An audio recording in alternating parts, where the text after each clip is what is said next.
സീതാറാം യെച്ചൂരി നേരത്തെ പറഞ്ഞ പോലെ ഈ വിദ്യാർത്ഥി നേതാവായിരിക്കും തന്നെ അദ്ദേഹം പരിചയമുണ്ട്. പക്ഷേ ഡൽഹിയിൽ കുറച്ചു കാലം ഞാൻ യുവജന രംഗത്ത് പ്രവർത്തിക്കാൻ വേണ്ടി വന്നിരുന്നു, DYFI സെൻറ്ററിൽ. അങ്ങനെ വരുന്ന കാലത്ത് യുവജന സംഘടനയുടെയും വിദ്യാർത്ഥി സംഘടനയുടെയും ചുമതല PBയിൽ നിന്ന് സീതാറാം യെച്ചൂരിക്കായിരുന്നു. ഞങ്ങൾ താമസിച്ചുകൊണ്ടിരുന്ന തൊട്ടടുത്ത അപ്പുറത്തുള്ള ഫ്ലാറ്റിലായിരുന്നു. അപ്പോൾ അതുകൊണ്ട് ദൈനംദിനം കാണാനും സംസാരിക്കാനും ഒക്കെ ഒരു അവസരം ആ ഒരു ചെറിയ കാലം സാധിച്ചു എന്നുള്ളതാണ് മെച്ചം.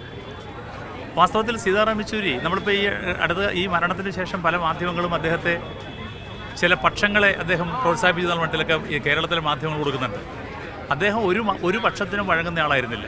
അദ്ദേഹം ഒരു സാർവദേശീയ പൗരനായിരുന്നുള്ള ഒരു അസൽ കമ്മ്യൂണിസ്റ്റായിട്ട് വളരെ എല്ലാവരുമായിട്ട് ഇടപെടാൻ പറ്റുന്ന ഒരു കമ്മ്യൂണിസ്റ്റ് നേതാവായിരുന്നു അദ്ദേഹം.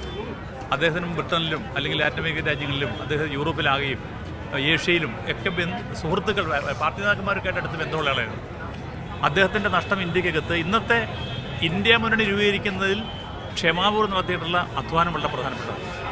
കേരളത്തിലെ പാർട്ടിയുടെ പ്രത്യയശാസ്ത്രവൽക്കരണത്തിലും വലിയ പങ്കുവച്ചിട്ടുണ്ട്. ആ നഷ്ടം ഒരിക്കലും നമുക്ക് നികത്താൻ പറ്റാത്തത് തന്നെയാണ്.